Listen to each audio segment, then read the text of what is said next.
We can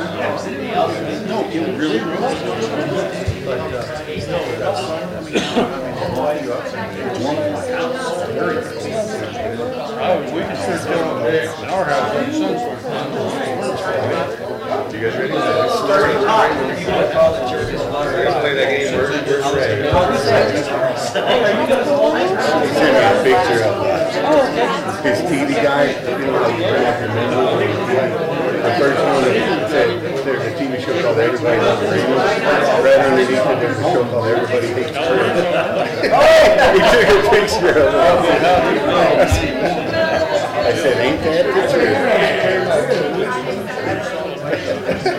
Didn't know which one?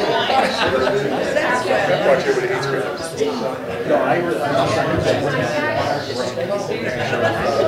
You ready, sir?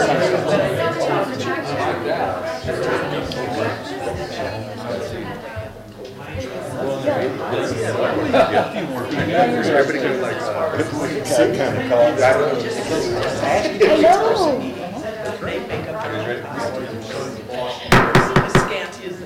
Hello, everybody. I'd like to call this meeting to order. Anybody like to say a prayer before we get started? Please stand for the Pledge of Allegiance. I pledge allegiance to the flag of the United States of America and to the republic for which it stands, one nation, under God, indivisible, with liberty and justice for all.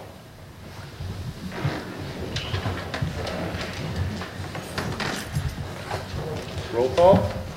Mr. Litherland. Here. Mr. Ashworth. Here. Mr. Zoller. Here. Mr. Hazlett. Here. Mayor Brown. Here. Approval of the minutes from the prior meeting.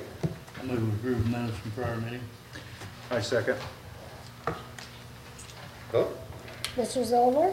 Yes. Mr. Hazlett. Yes. Mr. Litherland. Yes. Mr. Ashworth. Yes. Mayor Brown. Yes. There is no public comment this evening. Administrator's report, Ray? Okay. All right, let's start off with some events. Of course, we got Ice Fest coming up real soon. It'll be it'll go continuous, but the main weekends are the 13th, 14th, and 15th, and then the 20th and 21st. And the Butte Theater, of course, will be showing Frozen the weekends of Ice Fest. So those of you parents that have only seen it 3,000 times. What's one more? What's one more? But it's tradition, and it's free. Are you taking a shot at it? No. I'll probably go see it. Because I see these little girls dressed up for Halloween, and they do this, and I said, what are they doing? And then so speaking of the Butte still, they set their shows for 2016, and that's all I said last time, but this time I thought I'd tell you. We have the Darling of the Donkeys starting July 1st, Pippin starting September 2nd, the Cripple Creep show starting September 30th. That's not about the city administrator.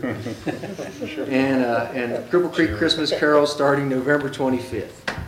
And then Parks and Rec, the new 6-month magazine's out telling you about all the events and activities are going on, but just that's out now. That's not till June. Well, yeah, that's before anything else. Next meeting, Milford would like to talk about the rodeo. Coming right up. He's not We'll get through Ice Fest, and then every council meeting after that, I'll talk about the rodeo in June. And it's always what Second weekend the of second weekend of June. Always the same. Always the second weekend of June. Followed by Donkey Derby Days, just so you know. Yeah. 85th annual this year, just so you know. Right. They're cutting in on your time. That's all right. Getting used to it.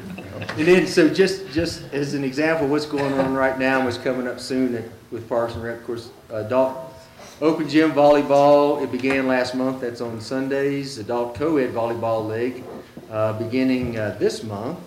And then youth volleyball clinic, that'll be begins February 25th. And then youth indoor soccer begins March. And the registration for the youth volleyball clinic, you got to get that in by February 21st. And the youth outdoors or youth indoor soccer, you got to get your registration in by February 28th. Ray, excuse me, while we're Sure. on Park and Rec. They're taking a couple buses to Breckenridge this weekend, and their buses are full. Good. So you really can't get in on that, but I want to point out how quickly they filled up. We had great participation. It's a $10 round trip to Breckenridge to Go see the ice sculptures, snow sculptures.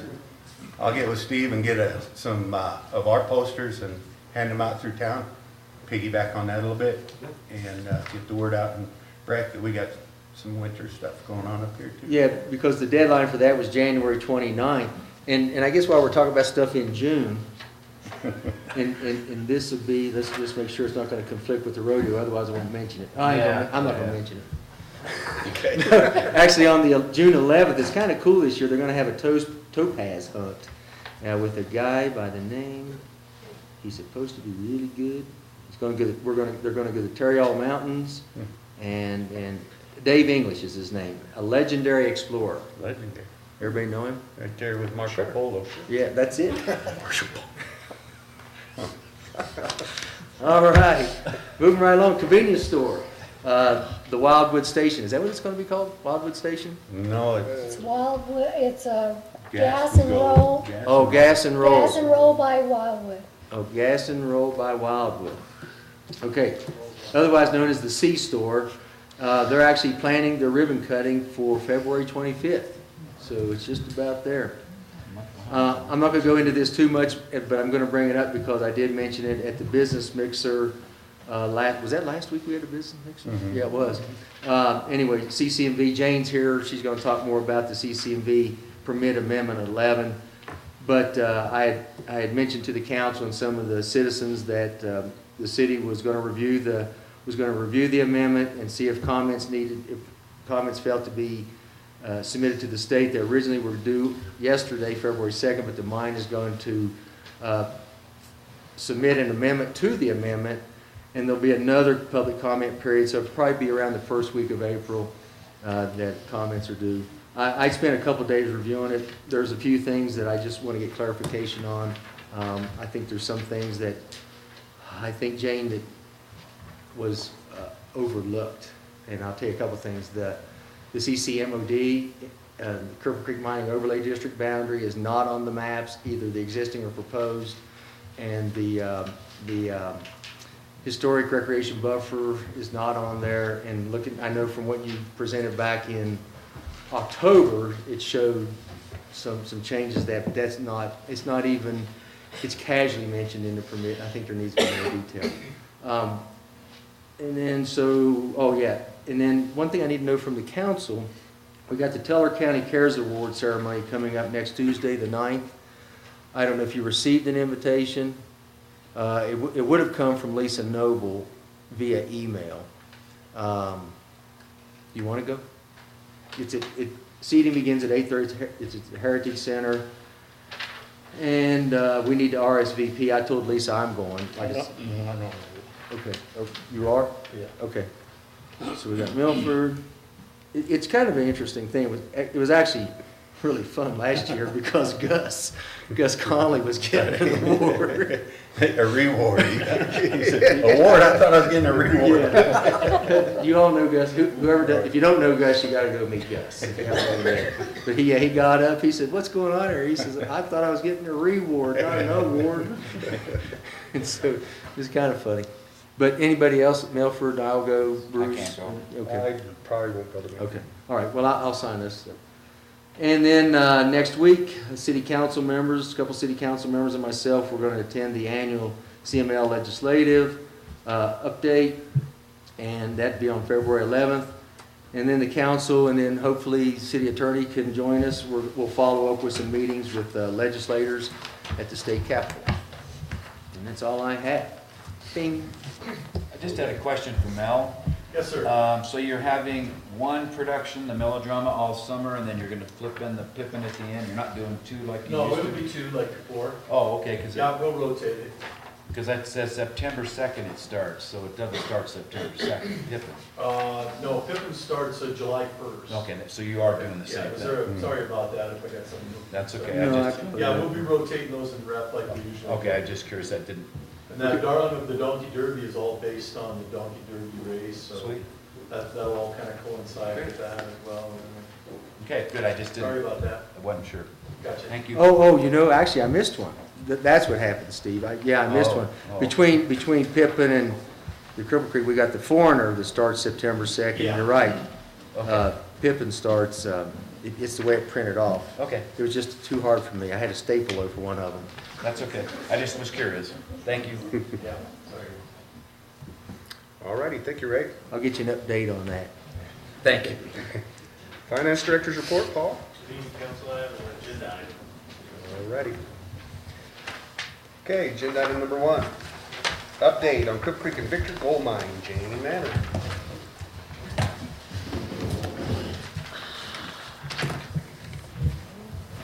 Apologize for not getting the presentation to you earlier. Literally hot off the presses. Mayor, Council, Jane Mannon, Cripple Creek and Victor Gold Mining Company. Here for our annual update, just to let you know what last year was like and what we're looking forward to this year, and answer any questions if you might have them. As you, I'm sure know, and we've talked to council about before, we were purchased last year by Newmont Mining. That was effective August 3rd. In fact, I was reminded today, it's 6 months today that they took over. We're still working through the transition and getting our feet on the ground and figuring each other out. We are, CC&V is part of the North America region, so we actually report to the office in Elko, Nevada, but the main corporate office for Newmont is, of course, in Denver. So we've been dealing with a lot of the Denver folks, too. Working on several different projects. One of the big projects that Newmont has implemented immediately is our safety program. We've established a site-based program called SOS, which stands for See It, Own It, Solve It. It's an observation program like we've had before, but a little bit more in depth. Since the inception in November, we've had 112 observations from people on the site. About 65% of those have been approved.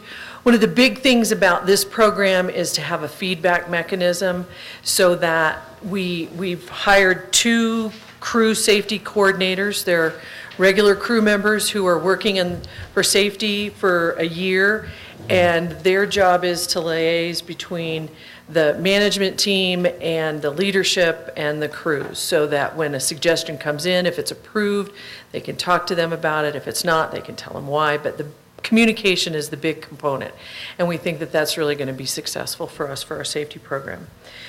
We've also rolled out just beginning to roll out the Newmont Safety Journey program, which is a progression of a safety culture, so that's going to be wrapped into all of the things that we do on site in terms of that safety program. In 2015, we were recertified under ISO 14001, which is compliance with the national standard for our environmental management program. And that's a pretty extensive audit that is site-wide, so we're pretty pleased with having received that certification again. That's a 3-year certification. At the end of the year, we ended the year with 566 employees. 296 of those folks have zip codes that are in Teller County, and you can see the Cripple Creek Victor area combined is 68 folks. Our payroll in 2015, 23.8 million, and then if you just do the standard benefits times 1.31, that's 31 million of total payroll. For the Cripple Creek, again, these are all folks with Cripple Creek zip codes, so I can't necessarily say where they live, but their mailing address is a Cripple Creek zip code, and that's 3.5 million.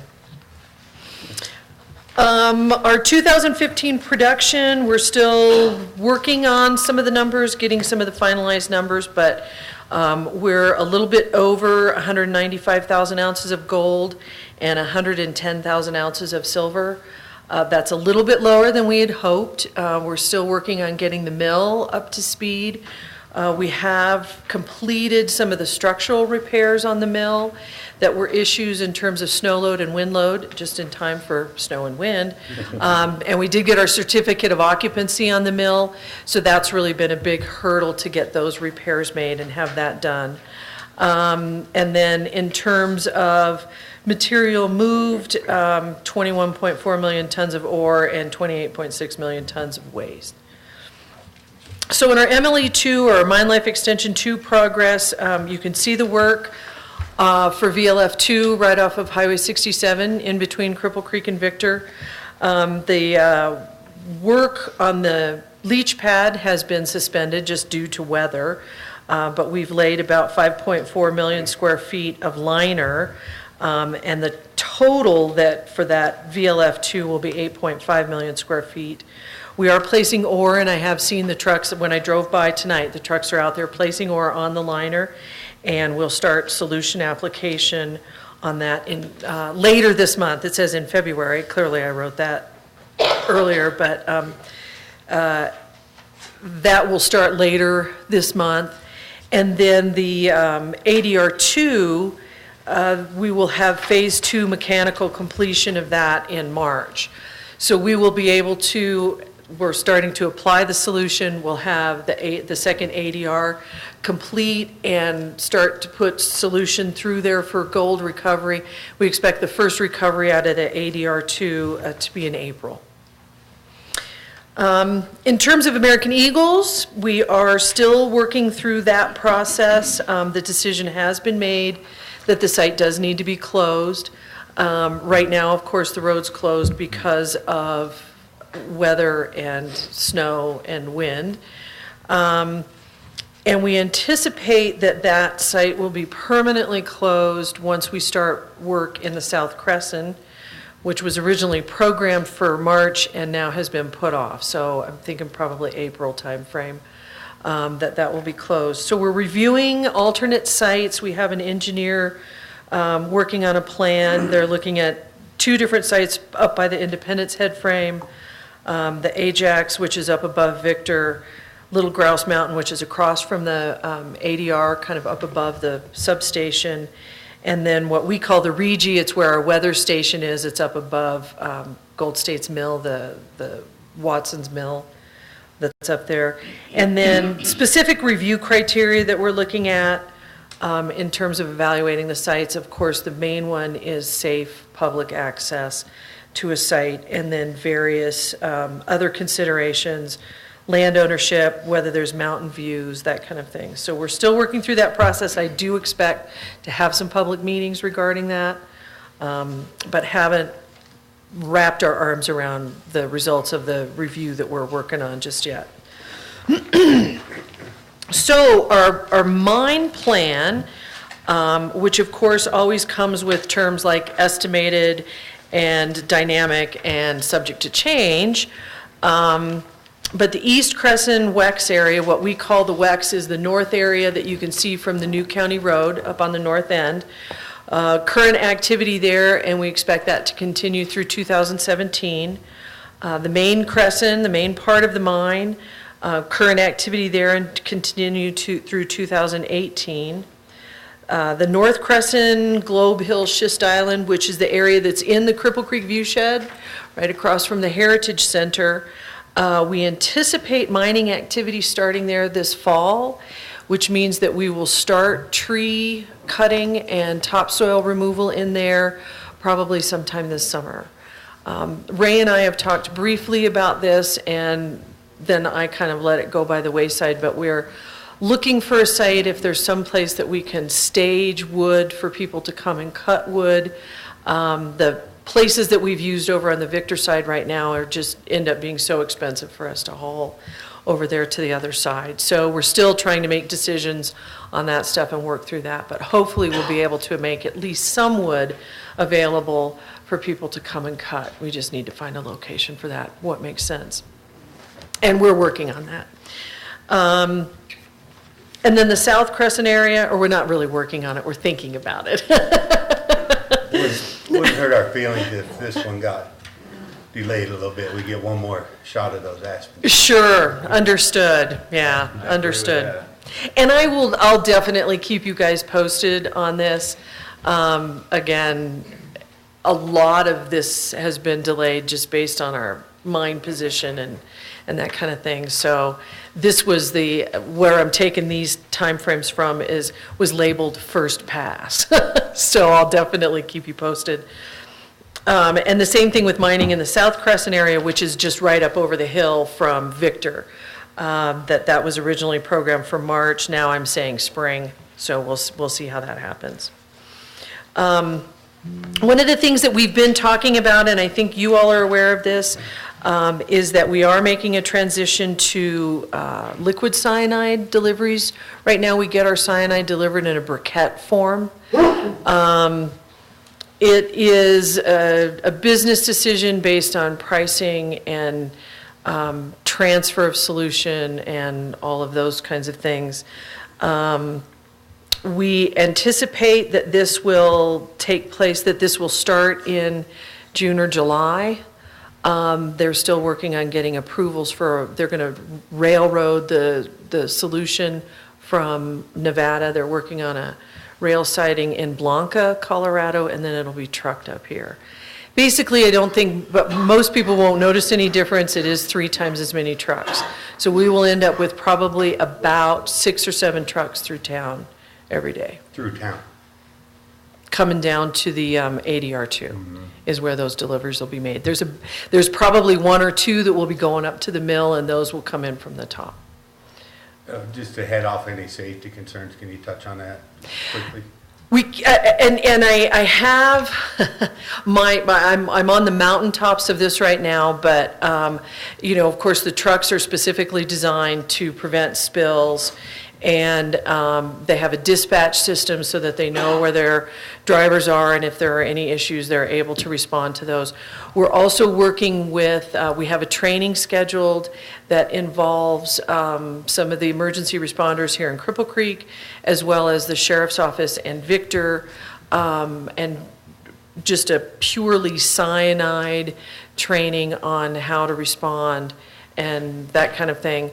I will be having some of the experts, including our safety manager who has dealt with the liquid cyanide in Nevada, and a presentation at the visitor center, probably towards the end of, probably mid to late April is when we're planning on having that presentation. And they've got all the details on the, how the trucks are constructed and all of that kind of stuff. But, I think Suzanne Core had done an article maybe a month ago in the Courier, and she did a lot of research on it, but that she had found that there hadn't been a spill in all the transport that they've done in the United States. Okay. For, I don't know what the time frame was, but yeah. Certainly understand that it is a concern and that we need to. Scary word.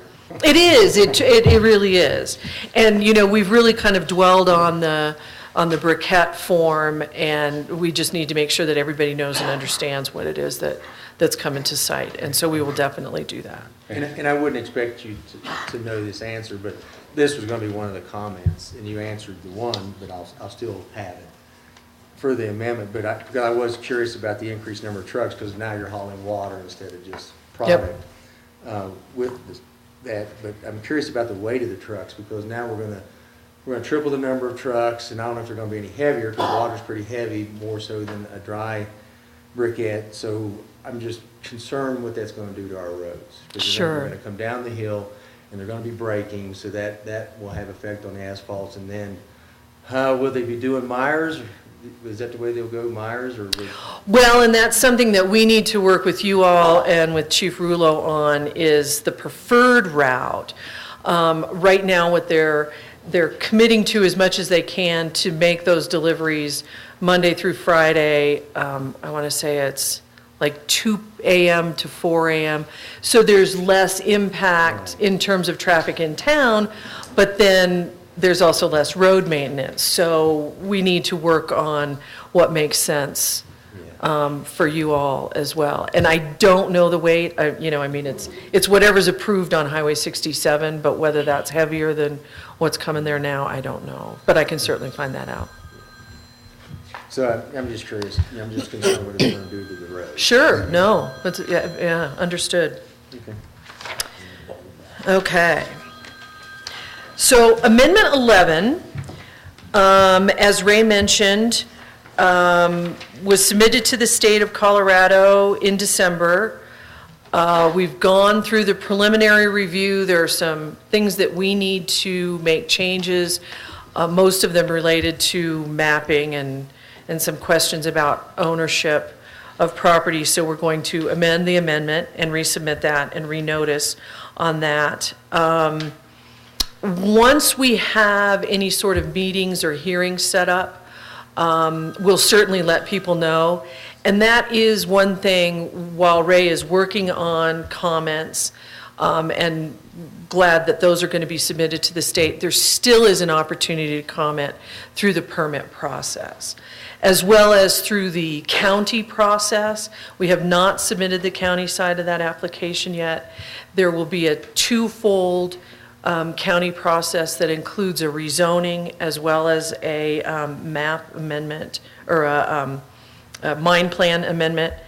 Hopefully, and I need to check on this, some of the things that you brought up that Ray brought up will be included in the county permit, because those are actually the CCMOD boundary as well as the buffer area, that kind of thing, are really agreements with the county through the county regulations.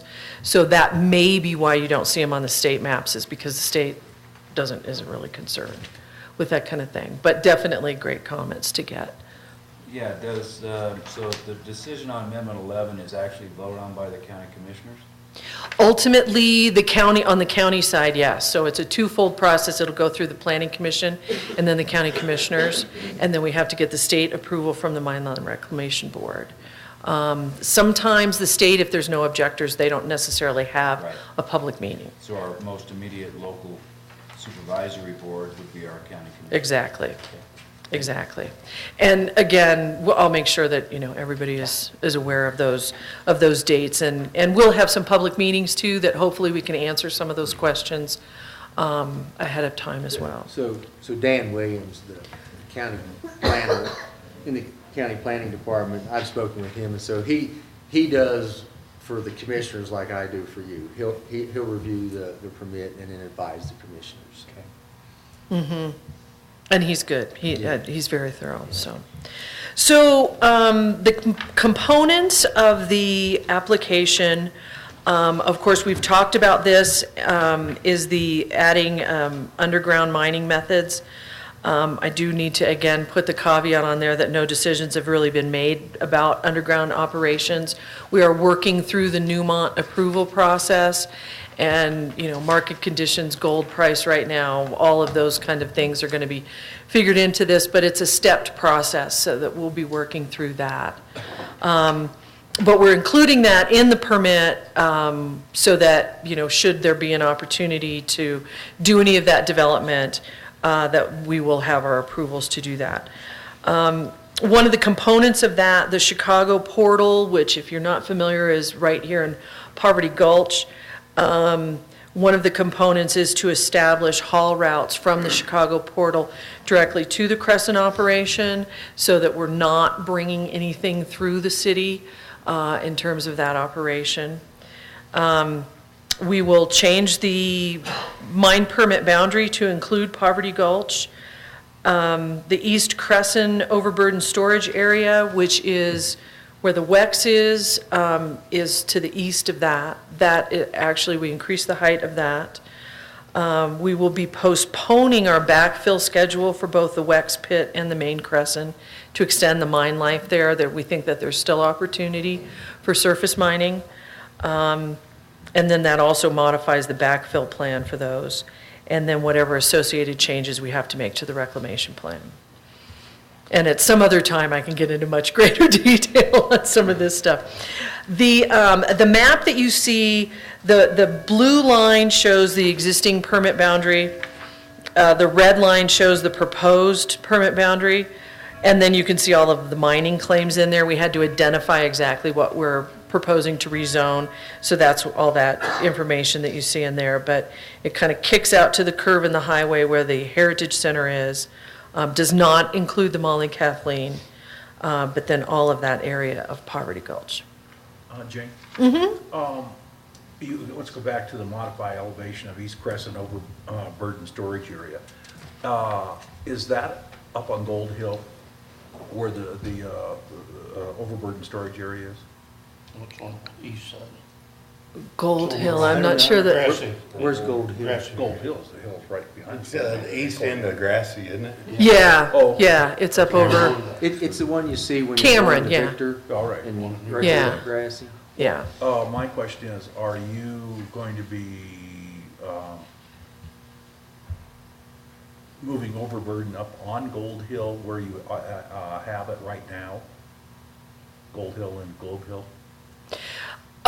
Not overburden, no, because that will be part of the mining area. Is it? Okay. And maybe what we should do is sit down and actually look at a map that shows, Okay. exactly where mine areas are, so that I'm not telling you lies, Okay. just Well, guessing on what we're the reason talking I about. ask, because, if you're adding more up there, when the sun comes up, it just keeps the sun from hitting the city. Oh, sure, yeah. No, in fact, we did a study with the last permit amendment. This would not change any of that, and it does not impact the sun times. But yeah, so understand thank you. the concern. So then just a little bit more about those different components, the Chicago Tunnel underground. You'll see in the permit application, it actually has specific years and specific development. Ignore that. It's all conceptual right now, and we're undergoing that review. Globe Hill and Schist Island, the North Crescent area, which is up here on the north end, and the view shed is deeper. Again, I mentioned modifying the backfill plans. Increasing that East Crescent overburden storage area increases the capacity to 200 million tons, and it changes the final elevation to 10,960 feet. And the planned mine life does not change with this amendment. And that's assuming that we continue mining at the current rates, but that would take us through a mine life of 2024. So Jane, just for clarification, the Chicago portal is located in Conley's equipment yard, is that? And that would be where the main entrance for the underground is proposed? Yeah. We have redone some of the view depictions for submittal in the county permit. I think by the time I printed off about 20 of these copies, I'm not sure that the visualizations are very good, but what I will do as we get into this process is print up some large size mock-ups of those and make sure that you guys have availability of those. We'll also have them at the visitor center if people want to come and look at them. And of course, this is, kind of the best Photoshop that, we can do based on that. So, and then in terms of the reclamation, just of interest to Cripple Creek in terms of the view shed is those commitments for the North Crescent area do remain in, so that we're regrading to a 2.5 to 1 reclaimed slope. We'll plant aspen. There's about 10 acres of 400 mature stems per acre. And then during operations, there's 5 acres of aspen that will be planted on the sound barriers that are on the edge of that North Crescent mine area. And then the north-facing slopes are also planted with 400 stems of acre of 1-year aspen seedlings. So those are the small ones. But those are all the commitments that were in the MOU between CC&V and Cripple Creek. So the final elevation, and since it's called a storage area and not a disposal area, you would infer the storage means some of it would be removed. You might infer that. The disposal area, I would expect it would stay there forever.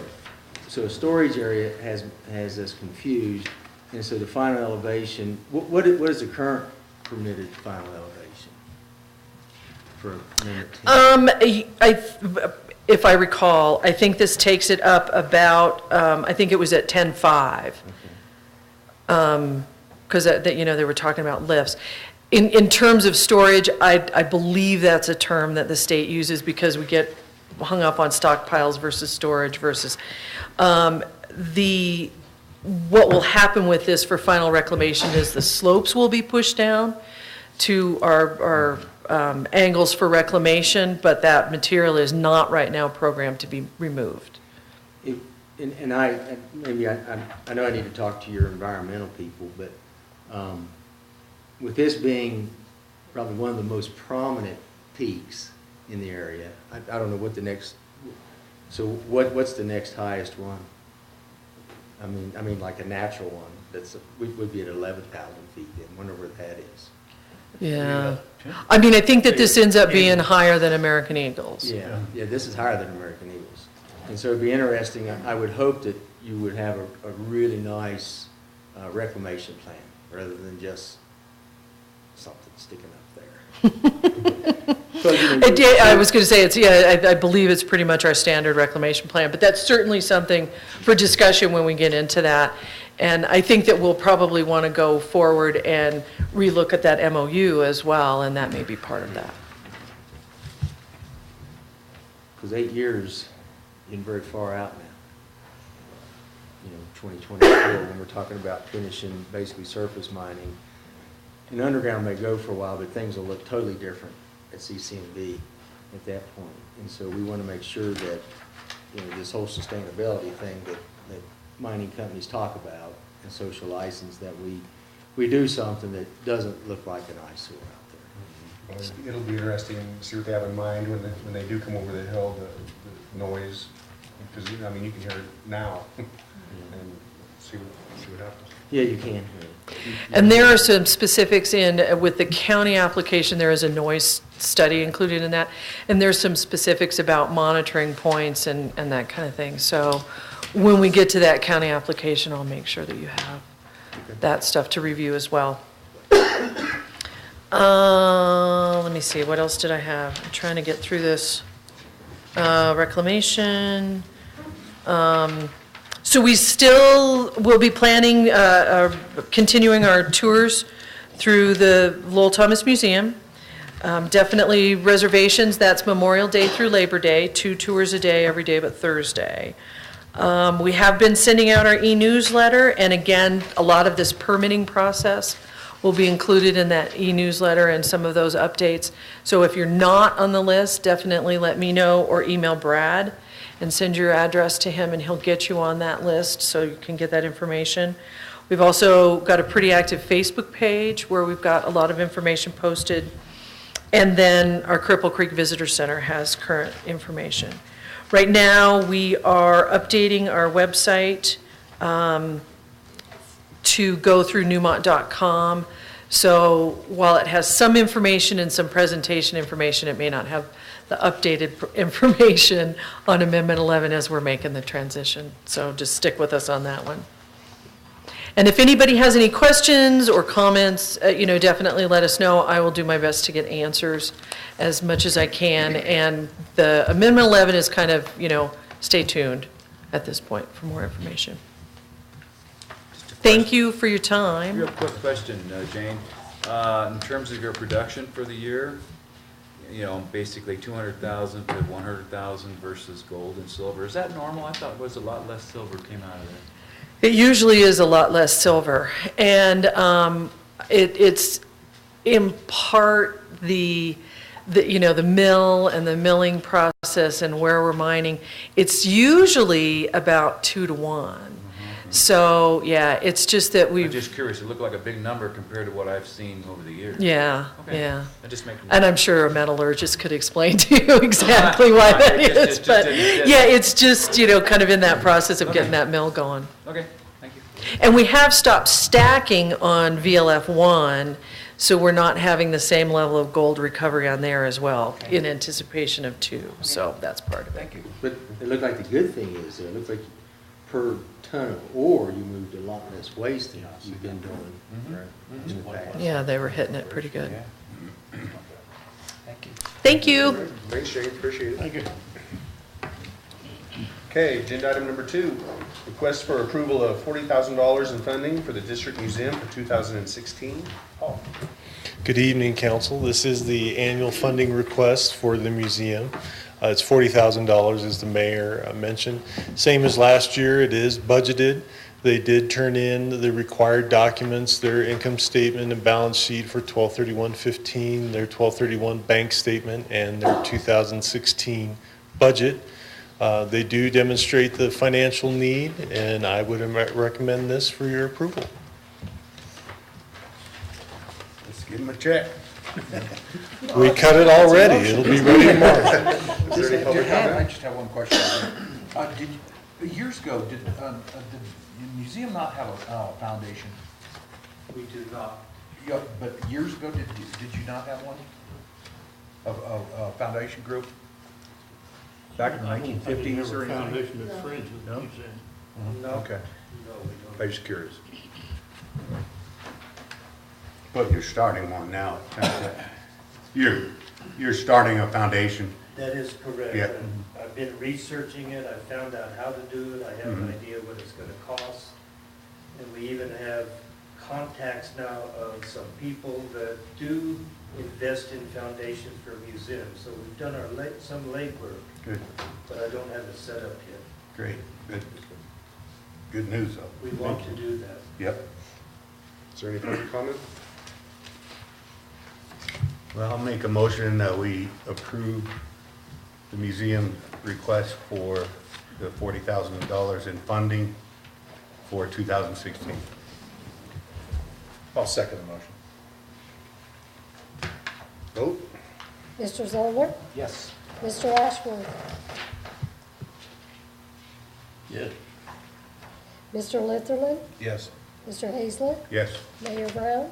Yes. I'd like to say good luck, Dick. I know you guys are trying hard, and we do, we can help you guys out and keep you going. Good job. Good luck. All right. Thank you. Thanks, Paul.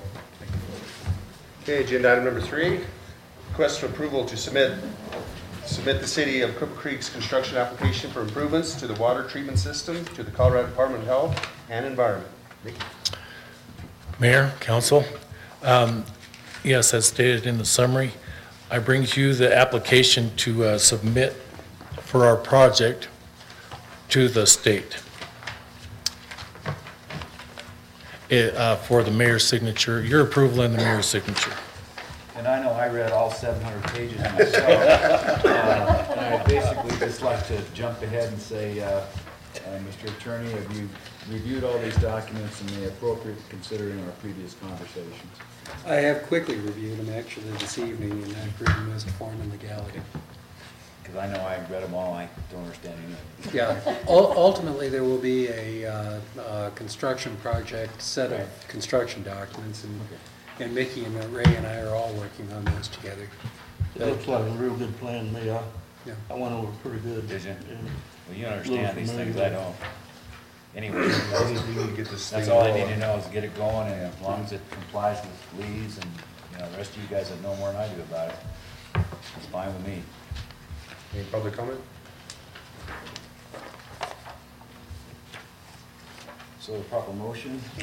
Proper motion, I believe, would be to approve the submittal of the construction application for improvements to the water treatment system to the Colorado Department of Health and Environment. I'd like to make that motion. second. Vote? Mr. Hazler? Yes. Yes. Mr. Litherland? Yes. Mr. Zoller? Yes? Mr. Ashworth? Yes. Mayor Brown? Yes. Thank Good you. luck, Mickey. Thanks, Thanks, Mickey.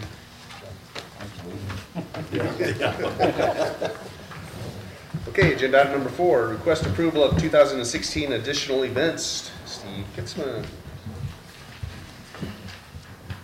Hello, Mayor and Council. I think you've had some time to review this, but I'll just briefly go over at a real high level.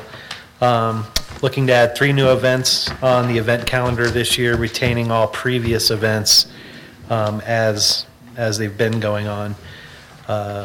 First event would be in the fall, September 24th and 25th, to coincide with our Aspen tours. And that would be a fall festival. Purpose behind that would be to help retain the people that come up here and check out the leaves on 67 and 1 and try to retain them in town longer and make more of a festival out of that fall time period. This would have kind of a spirit similar to Donkey Derby days. Much lower cost. We're looking at adding in some inflatable bounce houses and a climbing wall, as you see. We've kind of budgeted this out. Between sponsors and other revenue, we feel like the budget line item would be $20,000 for this event, but we feel we could generate $19,000 worth of revenue for an expected cost of $1,000. So, just for perspective, when you say 60 vendors, how many vendors do we have, like at Donkey Derby Days and Veterans Rally? Close to 90 at Donkey Derby Days. For Ice Fest, we're at about 15 vendors right now.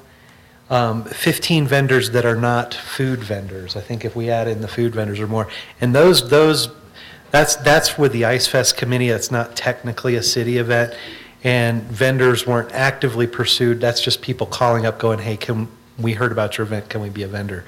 The Donkey Derby Days vendors are always looking for more opportunity, and they always ask us, "Where else can we? What other events do you have that we can join in?" So we feel very confident in having 60 vendors in the fall. And unlike some other events, the city would retain the vendor fee. It would not go out to a third-party organization. So the Aspen tours are 2 weekends, right? And this would just be one? This would be the first weekend. First weekend. I believe, the first weekend, yeah. And then. Second weekend, I'm sorry. So, would it be the 400 block? Would we be blocking it off, or would we be blocking off 300 blocks? Yeah, we would probably end up occupying the 2, 3, and 400 blocks. 2, 3, and 4. Yes. Yes, because the bounce house, as you see, these structures are fairly large. Yeah. And they give a big visual appeal. But then they're also, a lot of fun for kids and that kind of thing. We would place these on Bennett and around where we could, where we wouldn't impede a fire lane. And would they be like free? Correct. These would be free. No, we wouldn't charge an admission for these. So just kind of bringing in families, that kind of thing. This particular event is a little bit more geared towards families and our heritage tourism, kind of the last hurrah, if you will, of summer, just after Labor Day. I think I'm getting this feeling from the council that they might want to have a contest, the council doing the climbing wall. Well, that big slide there accommodates 3 at a time, so you guys could race down that slide. Did you see the looks they gave me? We could have you in a dunk tank. Dunk tank, Steve. Okay, add dunk tank. As long as you're throwing, I'm safe. This company actually does have dunk tanks, so. There you go. I'll start saving some fryer grease. My fryers. Get that water. I got a question, Steve. Sure. As far as I know you're speculating, this is a first-year event, all this stuff. Correct. Your revenues, 12, 13, roughly you're saying 18, 19K revenues. How did you arrive at those figures? We based, I know what you're saying, 60 vendors, so much for this, so much for that. Right. Sponsors, have you talked to casinos, have you talked to sponsors? I'm just curious where you're getting these numbers. Is Jane still here? Jane? She is back there, Steve. We might be having a few conversations. The 6,000 in event sponsors, I have not had any hard and fast communications with people specific, but there's a couple in mind. Okay. Not picking on the mine, but other than the mine too, that we're looking at as potential sponsors for this. Also, there's some positive relationships, changes that have happened with Budweiser, Anheuser-Busch. They went from standard sales to now corporate. Anheuser-Busch now owns our distributorship, and that has opened up some opportunity actually for us. And in your experience, because I know this is kind of your first rodeo too, as far as the full year goes. Sure. Just from past experience, I see Missy's back there. Donkey Derby Days, you said we have 90 vendors usually? Yes. That's from your data. Yeah, that's what we had last year. Okay. Okay, I'm just curious. Like I say, it's always speculative when you're doing something. It is speculative, and Speculate on almost, not a sure thing, but we generated a lot of traffic up here in Aspen Center. I think it's right. it's an opportunity we need to seize.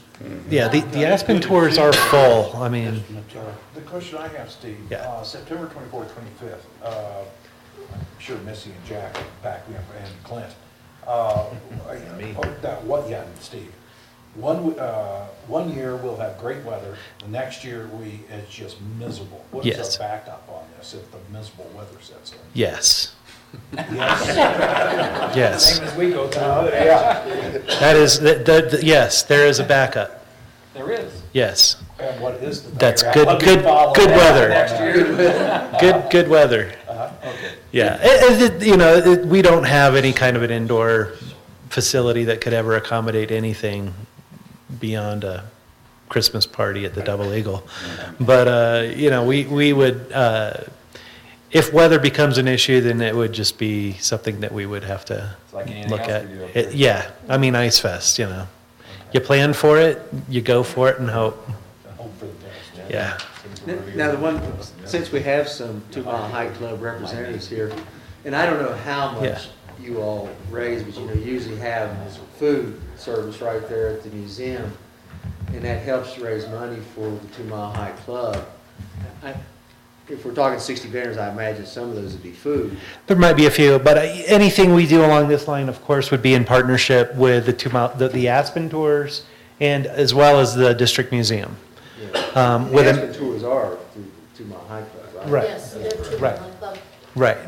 And basically what this would do is just expand on the people coming in, to try to help them out, but definitely, yeah. Our numbers last year, Missy, could you please Okay. come? Thank you. if I can interrupt them, certain people. Thank you. Missy Trinary, former officer at 2 Mile High Club. Last year, our numbers, despite some mechanical issues from our bus from the mine, we still had close to 400 people actually go on our tours between the 2 weekends. So I think this would just further bring people in. We could possibly expand our Aspen tours. It's awesome. So yay. Yeah. I just wanted to add. Gloria. Thank you. Okay, Gloria with the city's marketing department. I just wanted to add that in speaking with vendors that are already showing interest in Donkey Derby Days, also vendors coming to Ice Fest, I have about 10 verbal commitments of vendors that want to come to Fall Festival. So there's a lot of them looking for things at the end of the year, end of the season, so I think we have a good possibility of having a lot of interest in vendors. Steve, Yeah. I'd just like to add real quick that Clinton? I'd like to add that the amount of money that we get during Clinton Klein, Vice President of 2 Mile High Club, Thank you. and on the Aspen tours in the fall, we have a minimal amount of our revenue from those come from the food sales that we have set up. It's more of, on our end, it's more of a convenience factor than anything else due to the fact that there was no other infrastructure in place to help provide any additional, food at the event. So with this involved, it might actually take a little bit of load off of the 2 Mile High Club on that end and actually help us shift some more manpower to additional tours if we can get additional tours set up. So it could actually help us out in an increased revenue flow. Thank you. I'd just be interested in see what some of the small businesses and casinos say, because anytime you block that off for a weekend, you always got. My anecdotal feedback in speaking with 4 of the 6 casino owners on this is positive or neutral. There's a couple individuals who are like, it's a family event. It's not going to really do. much, and then there's a couple who are like, hey, it's going to bring a ton of people to town, I'm happy. So, and this is also an event that we would start marketing immediately, and we would heavily market this event during Donkey Derby days because it's essentially the same kind of crowd that comes for Donkey Derby days. It's another opportunity to get those people, you know, that's a very well-attended, known event. This would kind of piggyback as a sister event to that event. Is just kind of we have some of the best Aspen viewing in the state. We just want to kind of capture some of that. Can we get some info out these next few weekends? Same crowd, same type? Yeah, for Ice Fest, yes. Yeah, absolutely. We would go ahead and we would probably do a fairly simple basic flyer. Right, just give them a heads up. And we would distribute that during Ice Fest weekend as just a, hey, you know, plus all of the other avenues that our event calendar goes out to. So that's event number one, and that's by far the biggest of the three new events. That's the large event. Second event is kind of a fun event, and Who the others are? no, they're all fun. This is a unique event. Unique event. Yeah, this is different. This is probably something different than has ever happened or anything we've done in Cripple Creek before.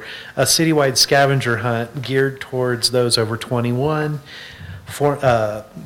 forming teams, and they would kind of get they would register and get the things that they're having to do, their little mission distributed to them up at the Heritage Center. So we'd get them up there. Then they would come down to town and go to all the participating venues. And the idea is that they would collect photographs. This is kind of a social media blitz kind of a thing, where the things that they would have to do is go to each of the participating venues, take a photo with them and maybe something of interest in there just to prove that they were there. And then what we do is we monitor our Facebook page and we see which teams are uploading. We keep track of the registered teams and we see who is uploading and making comments. We keep track of that till the end. We tally it up. The casinos all chip in money for prize money. We'll have probably a first, second, and third prize, cash prize. Along the way, there will be food and drink specials that are unique to those who are doing it. This is a similar event that Manitou Springs did last year. Eric Rose participated in it and thought that it was a natural fit for our town. It was very successful for Manitou. This is something that we would advertise. We would do a little bit of radio on this, and I feel like we would get quite a bit of teams up here because the cash prize money would be substantial. So, and this would appeal to a younger crowd than we normally get. So the idea is to get maybe some people up here who don't normally come to Cripple Creek and experience a night of fun. So who pays for the radio spot? That would be out of this budget here. You can see the numbers that I've put together here. Casinos have, I have here, the casinos would be pitching in the cash money. The city would collect the entry fee revenues per team, $20 a team. The casinos would sponsor some money to help put on this because this is really primarily a benefit to the casinos. And they would also kick in the prize money. And their money would essentially pay for the marketing that we do and the advertising. This is pretty much a net neutral revenue budget item when it was all said and done, but we're requesting a budget line item of $5,000 and a revenue line item of $5,000. So, but the idea being to attract these younger 20s and 30-somethings up here to participate in the scavenger hunt. So, yeah. Oh, go ahead, Tom. Okay, thank you. Steve, have you ever organized one of these scavenger hunts before? I've been a part of one. I haven't helped organize one. Okay. And my second question is, you have in your transportation would be involved for shuttle service. Is this going to, you have to put on another couple of shuttle drivers? Additional expense there. Yeah, if we do, we can look at that. We didn't for the next event. We've kind of got some shuttle things, and we've talked to Ted about that one. This one, it's been kind of more on their own. What they would do is they would just go through town and park on one end of town and kind of float through, and then we'd have an end location where we do the awards and the prize money and that kind of thing.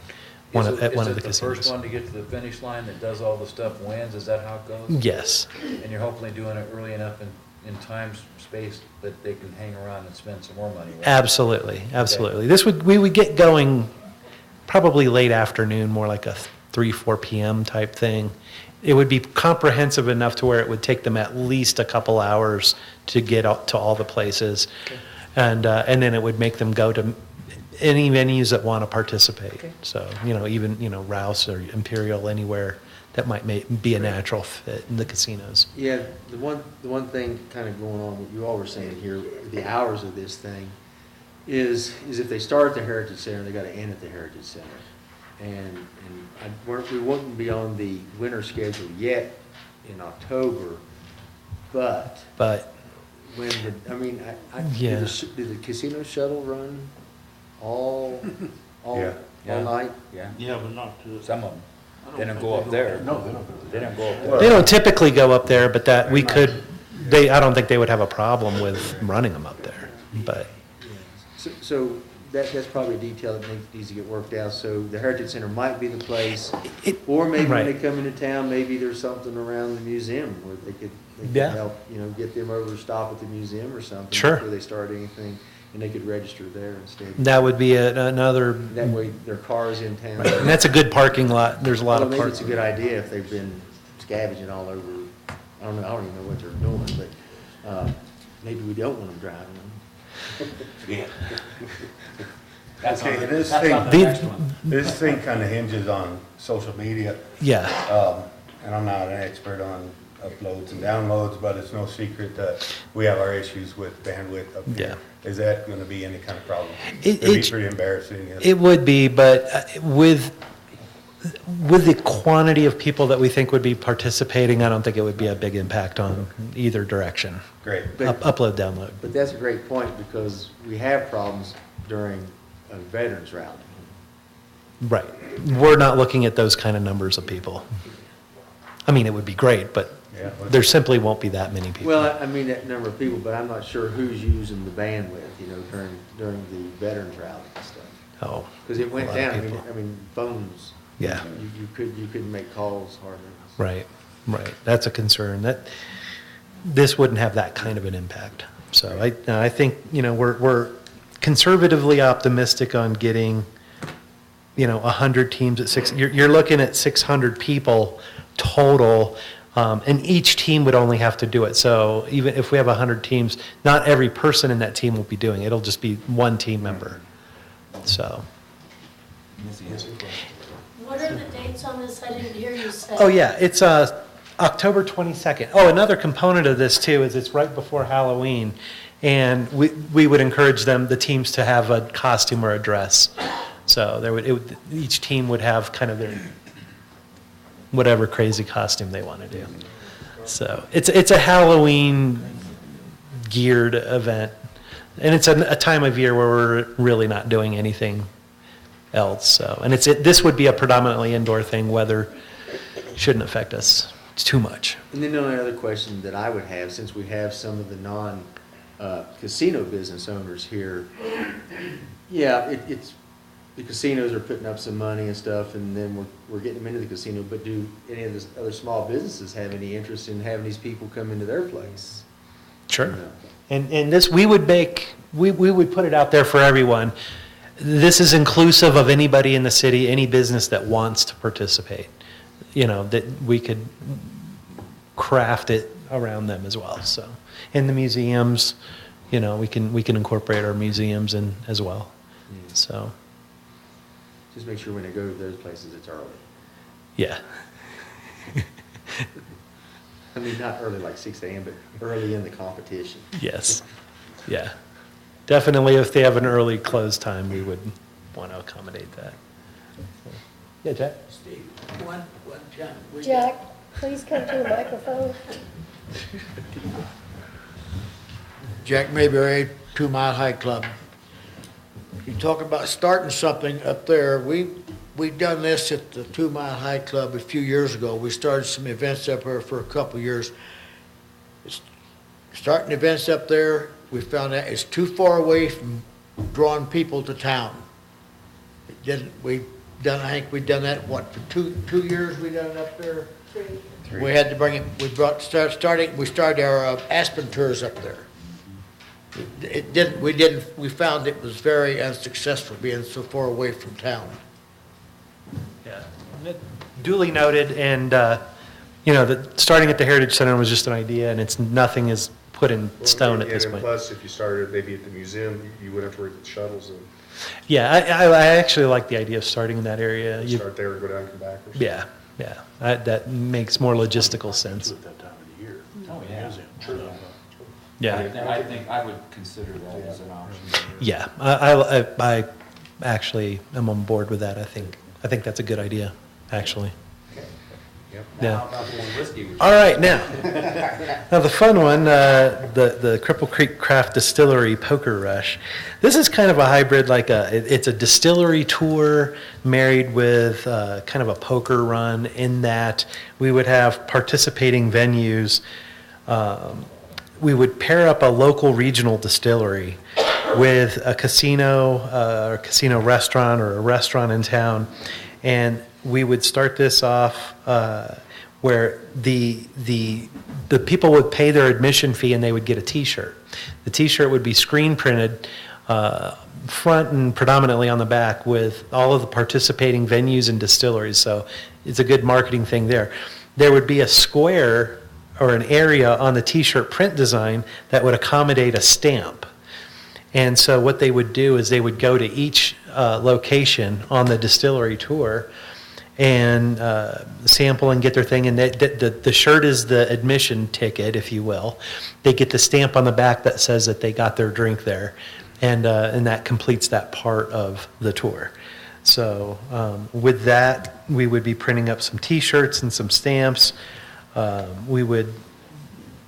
this, we thought it would be good to incorporate our trolley or our shuttle just up and down Bennett as some courtesy transportation.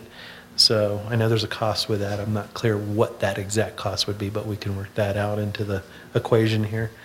But there would be an entry fee to do this. Our goal would be 300 participants.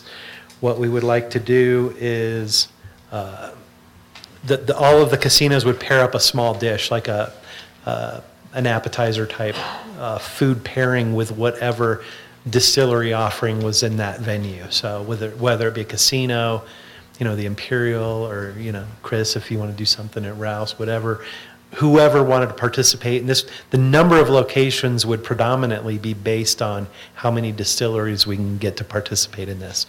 But this would be, Gloria has some expertise here, being an ex-Breckenridge distillery employee.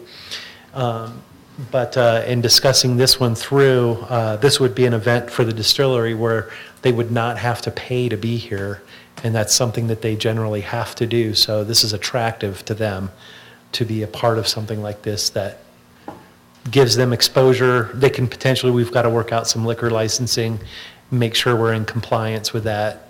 But just depending on how that goes, what they can sell, can't sell, sample, there's different things that they would have to do. But we could team up, and it's an attractive thing for the distilleries to do, so we think we would have good participation. It's also late in the year. This would be November 12th. So, and that's purposeful. It's a time of year that's a little slower, get some people into the casinos, a higher end clientele, that kind of thing is the purpose behind this. So. And I assume that's restricted to those 21. 21 and over, sure, yeah. This is a 21 and over event. Steve, if I remember correctly, what is it, 36, 38 micro distilleries now in the state of Colorado? Wow. Yeah, it's a lot. Yeah, Yeah, I think that's about right. Contacted all of those distilleries? Not all of them, no. Okay. The next question, they are the ones they'll be supplying their own liquor, whiskey, and so on and so forth. Yes. We do not have to pay. Correct. Okay. Correct. That's why this, we would not be buying. Get their name out. Right, exactly. So as you see here, I'm requesting a budget line item of $5,000, revenue line item of $6,000. I think we can actually make some money on this one. So. Sounds like a good idea. I had maybe a question for Paul, you know, would you get line item of $5,000 and another for 5 and one for 20, right? Right. Is that in the budget, or how does that affect the budget? So it's in there right now as unallocated, so we'd be moving it from there into these new line items. Yeah, it comes out of that 30,000 that you guys voted for me on. So that's what would fund these. But with the end goal of taking that 30,000 and at the end of the day, doing 3 new events and washing out, not taking that 30,000 and just throwing it away, but actually, my goal being ultimately to every event that the city does is either revenue positive or at least revenue neutral. So. I'm in favor as long as you get a hold of Breckenridge and make sure they bring their whiskey up there. Or the vodka. The vodka's very good too. So is that chocolate syrup you put on the ice cream. Gloria Gates with the city's marketing and events department. Actually, I've already reached out to Breckenridge Distillery because I'm really obviously close with the people there. And they have committed to coming to the event. Cool. And also there's something called Still on the Hill. Every year it's a huge craft distillery event in Breckenridge. It brings almost all of them from Colorado there. And I know that I can get in contact with some of those people to help deliver the message and get some of those people to come up. So. Thank you. Excellent. And then, Michelle, I mean, once again, you know, signing at the Heritage Center, that may or may not be what we want to do, but that's the day after Veterans Day. Would you typically be open at the Heritage Center on that Saturday? We can be. Well, no, I don't. I'm not on I'm salary anyway. I like to cover things, Yeah. so I don't spend the payroll. So maybe on this event, if they just signed in and got a T-shirt and they just headed to town. I don't know, to me, it's like one more place they have to drive after they've been distilled. Yeah. Well, they wouldn't be leaving their cars at the Heritage Center. Right. They would be shut. Well, that's fine. Just check in and come to the fine. Yeah. Yeah. Check in, we're be tips trained, we have to ID the participants, make sure that there's nobody under 21 getting a shirt. And once again, the reason it may be wise to have it in town is at least one person, maybe more, they're gonna drive by the Heritage Center, and then they're gonna get to town and look for the place to register, and then they'll go, dang, I gotta go back up the hill. And Yeah. That's something, I mean, some of these, we're trying to incorporate the Heritage. I'm not trying to keep people away from the Heritage Center. Right. We want people to stop there. Yeah. Well, whatever works good logistically, makes sense, we can definitely shape it around that, so. These are pretty far out and still a little bit nebulous. As we go down the road, we'll dial them in. But we just felt it was important to kind of build something new, some new excitement, and make some events that we feel were easily doable, and events that we think make sense for our business owners in town. So. It's always good to try something good. Yeah, I like these ideas. You're kind of thinking progressively and a little bit outside the box, and it's great work. Thank you. They sound like a lot of fun. Hope so. Steve, are you, our part-time individual who is doing the updating on the websites? Well, Matt is now full-time. Yeah, he went full-time as of January 1. Oh, okay. Yeah. So all this will be punched into the website here? Absolutely, as absolutely. possible, right? Yep, and The rest of the events? our goal is mid-March or end of March for our brand-new websites. So all our new websites would be in full effect by the summer, by the time we get into these event season. So, but they'll be on our current site as well until that goes live. But yeah, they will be featured prominently, yeah. And one reason why it's important to bring this out tonight and get a decision, yay or nay, is so that he can put the events calendar out. Yeah, we need the events poster. We're kind of waiting on that. But this is the same time, same time frame we were doing last year. The Ice Fest for this year is on last year's calendar. Right. And so it'll be the same. Right. So once we kind of get a roadmap tonight, then we can go to print with our event calendar. And our other marketing, our travel host official visitors guide is also waiting on this to go to print. So. Do you have any public comment? Any other questions for Steve? Well, I still have a question. I brought this up numerous times. The 25th anniversary of gaming. Oh, yeah, okay, hold on. Okay, so that's not on here. Thank you for bringing that up. Thank you for bringing that up, because I meant to mention that. An event that's not on here is the 25th anniversary of gaming. What's the date, August? What is? August 13th. August 13th. August 13th, we've put as a date on the calendar, and it would be on our event calendar for the 25th anniversary of gaming. The reason I'm not really putting a budget to that is, I believe, and the casinos are with me on this, as far as it being a casino-driven thing, that I will help them in whatever capacity my department can help them. But we put a date on the calendar so that we have a city-wide recognized date that all the, yeah, they will all participate As in. long as you beat Blackhawk and Central City to it. Yes. It'll be on our event calendar, and events for that event TBD, but I have really good casino buy-in on that one. They're excited about that one. Good. So, yeah. So, yeah. Just there's no budget impact on that one. So. Well, I wish there was. Revenue. 30th anniversary, though, look out. We're gonna knock it out. Thanks, Steve. All right. Move that we approve these was there three additional Yes. events for 2016? I'll second. Vote? Mr. Letherland? Yes. Mr. Zolmer? Yes. Mr. Ashworth? Yes. Mr. Hazlett? Yes. Mayor Brown? Yes. Thanks, Steve. Good luck, Steve, and good Yes. work. Thank you, guys. Matt. Appreciate it. Whoever Matt is. Wookie? All right, folks, that's all we have on the agenda for this evening. We do need a motion to hold an executive session, and a proposed motion is at the bottom of your agenda. I'd like to make a motion that we go into executive session to determine the positions relative matters that may be subject to negotiations, develop a strategy for negotiations, and/or instruct negotiators pursuant to CRS 24-6-402 4E. That needs a second and a vote. Second. Vote? Mr. Hazlett? Yes. Mr. Ashworth? Yes. Mr. Letherland? Yes. Mr. Zolmer? Yes. Mayor Brown? Yes.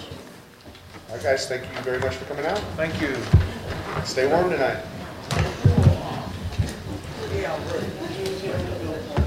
Another lullaby? Yes. That code book is on my desk. Thanks,